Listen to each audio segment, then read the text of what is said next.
अजय भाई ने सवाल किया है, भाई जो 45,000 होम अफेयर ने फेक परमानेंट कैंसिल करने का कहा है, हमारे भी लाइफ पार्टनर और टीआरपी कैंसिल हो जाएंगी।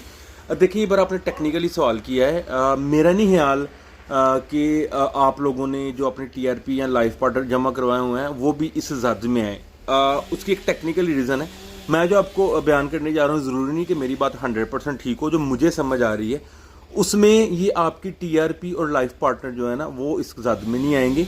बेसिकली ये उन परमिट्स की बात की गई है। फॉर एग्जांपल, आपने लगवा लिया हुआ है क्रिटिकल परमिट लगा लिया, या स्किल परमिट जो स्किल्ड अप है ही नहीं है, या आपने वो परमिट लगवा लिया है। फॉर एग्जांपल, आपने रिटायरमेंट परमिट लगवा लिया। आप 20, 22, 25 साल के हैं और आपने जो है ना वो रिटायरमेंट परमिट जिसकी वो आप एज में नहीं आते, ठीक है।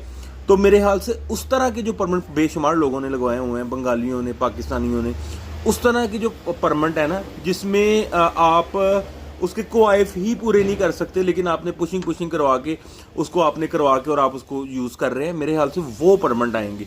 जो आपकी नॉर्मल टीआरपी है या लाइफ पार्टनर है जिसमें आपने अपनी डॉक्यूमेंटेशन पूरी की हुई है लेकिन सिर्फ आपने पुश ही करवाया हुआ है, ठीक है, मतलब फाइल को जो है ना पहिए लग जाते हैं। मलक राज नहीं पाकिस्तान में कहते हैं कि मेरी फाइलों को पहिए लग जाते हैं। तो इस तरह जो आपने पहिए लगवाए हुए हैं, मेरा नहीं हाल कि उन फाइल्स पे जो है ना 2014 के बाद जितने भी उन्होंने 45,000 के करीब कहा है कि उनको जो है ना देखा जाए। ये सिर्फ वही परमानेंट होंगे जो परमानेंट जो को मेक सेंस ही नहीं करता। मतलब आपने कोई स्किल्ड परमानेंट ले लिया हुआ है तो आपके पास वो स्किल है ही नहीं है। जो आपने डॉक्यूमेंट लगाया हुआ है वो टोटली फेक है, मेरा तो वो वेरीफाई हुआ है। या आपने रिटायरमेंट परमिट लगवा लिया हुआ है, रिटायरमेंट परमिट आपकी वो एज में नहीं आते, आप उस कैटेगरी में नहीं आते, तो मेरे ख्याल से वो वाले जो 45,000 परमिट हैं उनको किया जाएगा। और बाकी जो परमिट है जो आपने सिर्फ पहिए ही लगवाए हुए हैं, तो मेरा नहीं ख्याल कि इस तरह किया जाए। और 2014 से बाद वो 45,000 नहीं है, वो तकरीबन जो है ना बंगालियों को भी डालने तो वो 3-4 लाख होंगे। इस तरह तो फिर सारे जाते रहेंगे, सारे फारग हो जाएंगे। तो ये बिल्कुल नहीं है। मुझे ये लगता है आगे होम अफेयर वाली बातें होम अफेयर वाले ही जाने। लेकिन जो टेक्निकली चीज़ है वो उसमें यही समझ आती है कि बेसिकली ये वो 45,000 परमिट है जो कि आप उसकी जो डॉक्यूमेंट्स हैं या जो चीज़ें हैं या उसके जो एज कैटेगरी है या कोई बिजनेस परमिट है उसमें इतने पैसे डालने होते हैं, आपने वो पूरी नहीं की हुई, तो वो जो 45,000 परमिट हैं मेरे ख्याल से उनकी इंक्वायरी लगेगी, उनको कैंसिल किया जाएगा।